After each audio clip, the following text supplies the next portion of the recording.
Omugombora ya Kayungwe harumwe ngute zijwire byondo ecumba jizobuhereza abaturani bajara ngo bwahati bine burabo kanebeye byenjende yonjire ni bizibu by'urugudo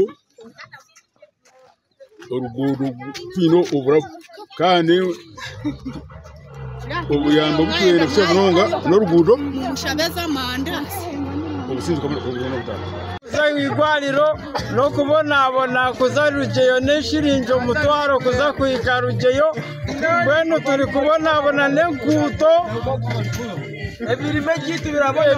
gitu kuza kwiye kitoke kuri mu musozi kuza kukisarukuto nenkumisha tu abebembeza borengo rwa hansi bayiterere nduro myishenjero wabo Dr. Chris baryo munsi barukugira ngo nibende nkutezi zikorweho juba umwanya ogu okurugaha okuza bukunga no mwanya gutabonire na munonga habwe nguto nico wareba twashara kugira ngo tuje hanuye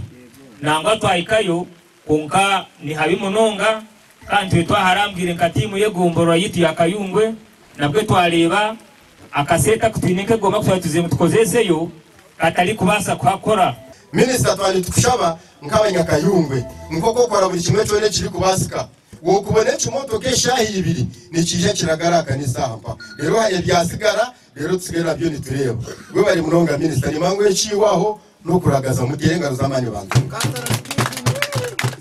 Dr. Baryo munsi najera ngo nguteze shemerire kubano zikorwa ba district ya Kanungu ahabwo kuba sente z'uri kuzikora zikonjezwa nukwe kuvunana abakozi ba district ekutezi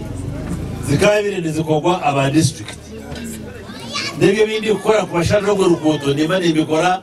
umukwiye kundira n'amana ganje umuje seta raziba aho kuba state kuba kigamba nituzohereza district zikira muje ziba wabuli n'umwami karanda yabashoreraho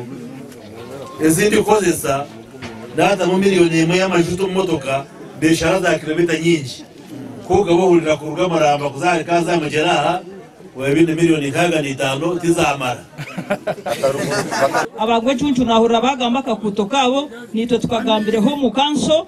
ngweno ni mpamyangu ebyo bintu nibiza kutamburaje inyuma ho engineer Sam Kajojoro mukuru w'entebe ya Katana habwa district eja karebwa haru kushobora sentes government rukohereza ha district nguzuru mwobwa kuruzo ngo kandi nazijombe cweka. When this money comes in